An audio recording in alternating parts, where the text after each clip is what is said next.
Good morning. I'm Judge Leslie Kim Smith. We are now live streaming on YouTube and on the record.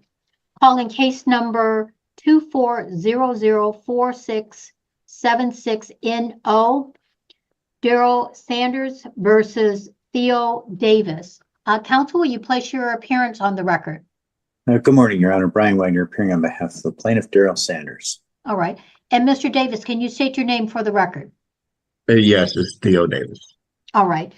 May the record reflect the court has scheduled this remote hearing on defendant Theo Davis's motion for summary disposition. I've had an opportunity to review the pleadings. And Mr. Davis, if you're ready to proceed, you may begin. All right. Thank you, Your Honor. And first off, I just would like to bring the part that you did not leave me sitting in the waiting room earlier. I don't know what made me just jump early, but I was just trying to make sure the computer worked and everything. So I really do appreciate that. Thank you for that. And thank you to the court. All right. Let me just clarify. Mr. Davis appeared in the conference room at 9 o'clock, and I advised him that his matter was scheduled for 10:30, so that way he wouldn't sit around in the waiting room waiting. All right. Yes. Very appreciative of that. It allowed me to finish up a couple things. Okay. And then also, I'd like to make it known, in which I know you all already know, I'm not an attorney. Okay, I don't claim to be. So there may be some out of protocol things. I may not say legalese right and do stuff right or whatever. I'm just a layman that became a Google ChatGPT internet attorney over these last few months. So I mean, there may be some stuff that you have found that didn't even look right in the formatting and stuff. I mean, I tried my best to give you all professional look, and I did what I could. So please don't, judge things based on that. Okay. All right. All right. So now going forward from that, I would just like to state some facts. Okay. I'm not the owner of that dog at all. Okay. Never have been an owner of either of the dogs that came from the DACC. I was attempting to do a service for the city of Detroit by being a foster parent of an animal to possibly keep it from being euthanized, from being running out on the street, being hit by a car, or doing anything like that. My objective was to possibly fill my home with another animal after my other dog's death. Okay. So I decided that I was going to go to the down to the Humane Society or whatever to try to get another dog to see if I kind of wanted to be with another dog in my house or whatever.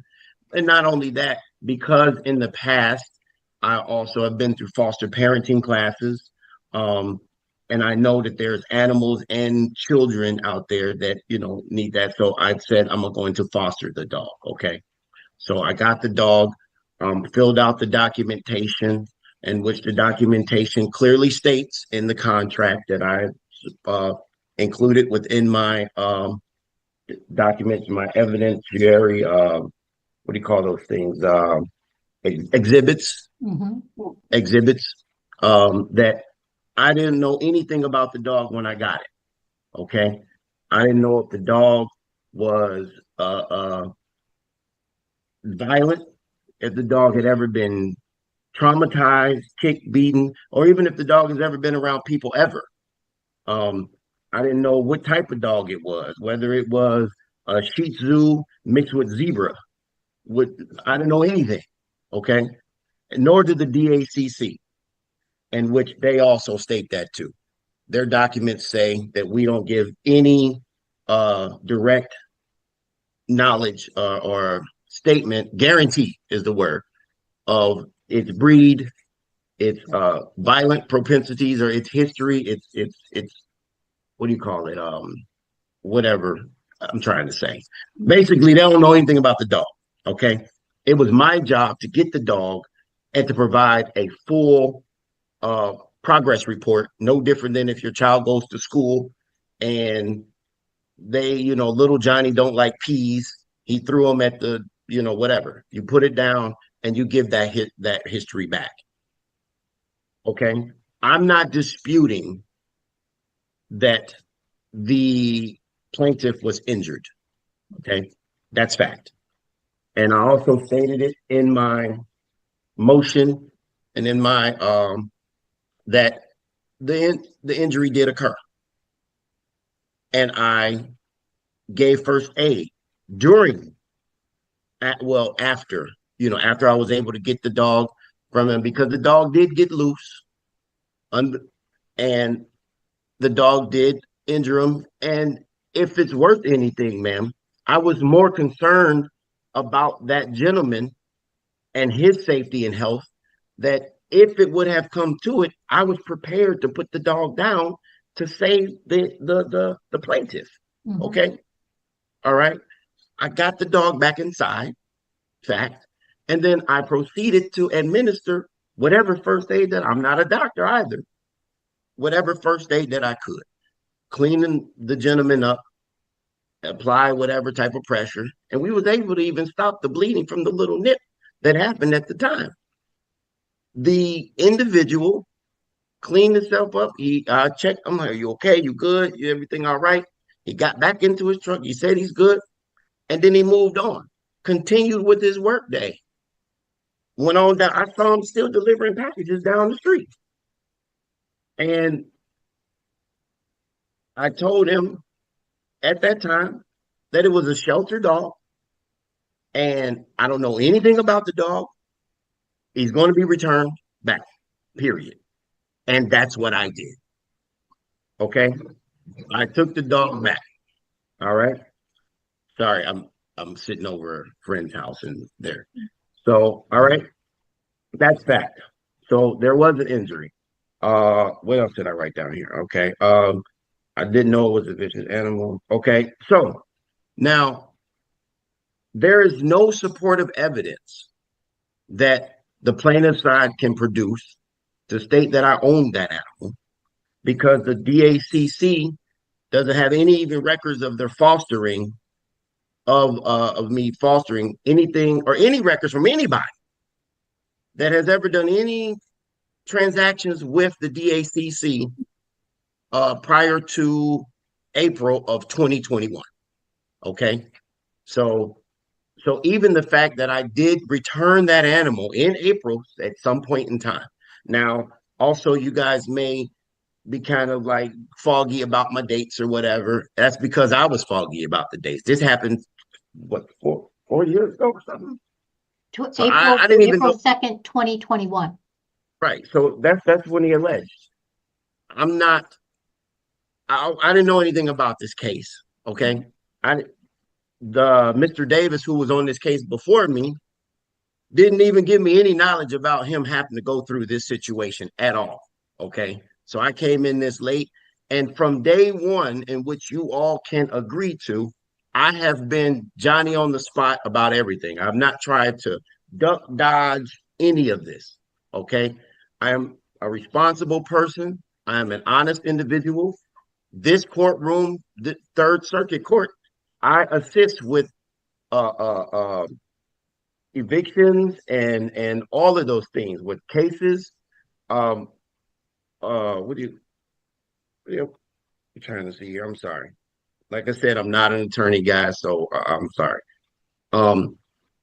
In between, before that, now the reason why I got that dog, like I said, my dog had died sometime in July of 20. Okay.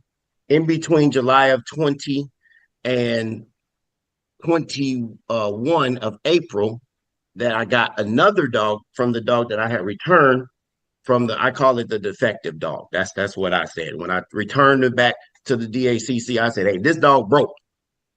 It had attacked the ups, man." That was my words. Okay. Now let's see here. The plaintiff continued on with his work throughout the day, and I saw him later on. We had communication. I got another packet. He's the neighborhood person. that delivers. And I asked him, are you okay? Is everything good? You don't have anything to worry about today or in the future? Because that dog is gone. I fostered it. I took it back. You don't have anything to worry about, sir. And there was no dogs at the property during that time. From the time of me returning it to me getting another one, what is it? April 3rd, 2021 is when I got another dog. So even if the plaintiff was injured, it was not injured by any dog I had at my place on the 2nd. Okay? Because I know for a fact, now this I can say for a fact, when it happened, like I said, I returned that dog. Okay? And I told him that I was returning the dog. And when he came back, and even in my affidavit, which there is no affidavit that refutes this from anybody, that that I had a dog during that time, he cannot refute that. It is mere allegation, man. Okay? And he that denies anything. And he doesn't have any cases or case law or any documents to prove differently. Okay? So what I'm getting at is the fact that there was no dog at my property on the 2nd, because I didn't get another dog until the 3rd. And there was a break in between me taking that, getting that dog back, and all that information in between there. So let me try to, because I know I'm kind of mumbling, trying to make it understand. My dog died. Okay. I got another dog from the DACC. The injury happened to the plaintiff. I returned the dog. Now, let's just say sometime in April, I did return the dog. Okay. There's no documents from the DACC. There's no distinguishable documents that says that I returned a dog in April. I got a second dog after I returned that other dog in April. So April 2, according to his medical records, the plaintiff went to the doctor on April 3rd. Okay. So I don't know where this is coming from. All the cases, all that he supplied, all the case references and stuff are all distinguishable cases. Okay, that none of them are in his favor, because everything that he cites are all cases concerning to the dog bites in Michigan that he supplied are owners, ma'am. They're the owners of the dog. And only any other time of that was there was a person who was a caregiver of a dog, but she had knowledge of the dog's history being violent. So I didn't have any knowledge of a violent dog, and I'm not the owner of the dog. And nobody can prove it. Okay? So that's where I'm getting at here. All right. Mr. Davis, are you done? There's no records of me owning any kind of dogs during that time, ma'am. Buying a dog, borrowing a dog, nothing. Okay. Mr. Davis, you're starting to repeat your arguments. I'm sorry. It's okay. I'm not an attorney again, like I said. Okay. So you help keep me in order. All right. So in any case, ma'am, any case cannot rest on mere allegations. All of this is mere allegation. Everything. That's where we're at. There's no case that's ever been won on blanketed denials and mere allegations. You got to have facts, and there are none here besides the ones that I have submitted. All right. And in response, Mr. Wagner? Thank you. Thank you, Your Honor. In looking at the application of the statute here, the strict liability statute, I don't think there's much in dispute as to the fact that this occurred on Mr. Davis's property that he was leasing at the time. The attack happened as indicated. There's no dispute that the plaintiff was a UPS driver. He was on the property lawfully to deliver a package. So the question down comes whether or not Mr. Davis is considered an owner under the statute. And I've attached the cases in my brief and cited the cases in my brief that, there's no question Mr. Davis had this dog in his possession. He was harboring this dog. He was exercising control and dominion over this dog. And under the statute, I believe he's considered to be an owner of this dog because he was in possession of the dog. Now, there's been some reference to an agreement with the DACC or the keeper, friends of the DACC. Those adoption or fostering of a dog are done by agreement. That's consistent with the case cited by the defendant in this case, and we attached it as well. That anytime there's a fostering or adoption that's done by agreement, there has to be training for this fostering of the dog, and I attach that. So, it does appear that we don't have that agreement, and that agreement would indicate whether or not Mr. Davis was fostering or had adopted the dog or the circumstances of that. So, that is a missing piece of evidence in this particular case, but. For purposes of the application statute, Mr. Davis was in possession and control. He was the keeper of the dog. He was the harborer of the dog. It was on his private property. And I think there is absolute liability based on the statute. And I rely upon, of course, the brief we cited. All right. Filed. All right. Anything else? Nothing else, Your Honor. All right. May the record reflect, I've had an opportunity to listen to oral argument. Plaintiff filed this action on April the 1st, 2025, arising from a dog bite incident that occurred on April the 2nd, 2021. Plaintiff's complaint contains 2 counts.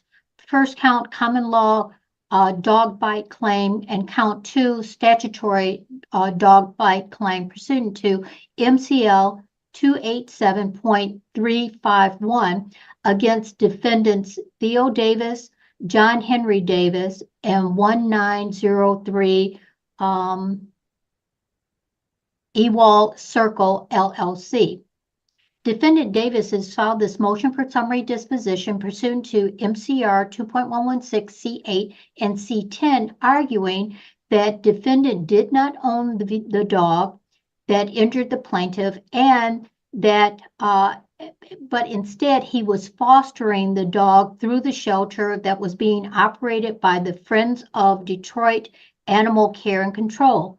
Further, defendant Davis argues that he had no reason to believe that the dog was vicious or dangerous, and that there was no prior incidents involving this dog, and that the shelter, when he agreed to foster this dog, provided no information as to the disposition of this animal. As such, Mr. Davis argues that summary disposition would be appropriate in his favor. Plaintiff filed a response arguing that Mr. Davis was the owner, possessor, or was harboring a dog with knowledge of its violence or vicious tendency, and that MCL 287.351 imposes a strict liability on Mr. Davis. Mr. Davis then filed a reply arguing that his affidavit is in fact evidence, and that in his affidavit he attests to the fact that this was a shelter animal in which he agreed to foster, that he was not the owner of this animal, and there's no proof that he was the owner of the animal. Now, looking at the motion response as well as the reply, when you look at a common law dog bite claim, there has to be some evidence that the owner of the dog had some knowledge, or either knew or should have known, that the dog was violent, vicious, that he had bitten someone before. And it is clear that plaintiff has failed to provide any evidence that Mr. Davis was aware of the violent or vicious nature of this animal. Again, as he's indicated in his motion as well as his reply, he had no knowledge of any prior incidents with regards to this dog. He agreed to take this dog in as a foster animal, and that the shelter did not provide him with any information as to this animal's violent tendencies. So the court will grant defendant's motion for summary disposition as to count 1. As to count 2, under the statutory dog bite claim, under MCL 257.351, it indicates that if a dog bites a person without provocation while the person is on public property or lawfully on private property, including the property of the owner of the owner of the dog shall be liable for any damages suffered by the person bitten. The key term in this statute that imposes strict liability is the owner of the dog. So the statute requires that the owner of the dog be held strictly liable for any injuries. However, as I've indicated before, there is no evidence that suggests that Defendant Davis was the owner of the dog. In fact, based on Mr. Davis's affidavit, he was not the owner of the dog. He agreed to foster this dog. So for those reasons, the court is going to grant defendant's motion for summary disposition, dismissing both count 1 and count 2. All right, and I believe that this will be a final order closing the case.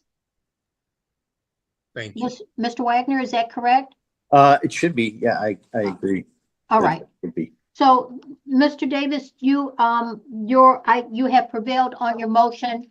I've granted your motion, and this will be a final order closing the case.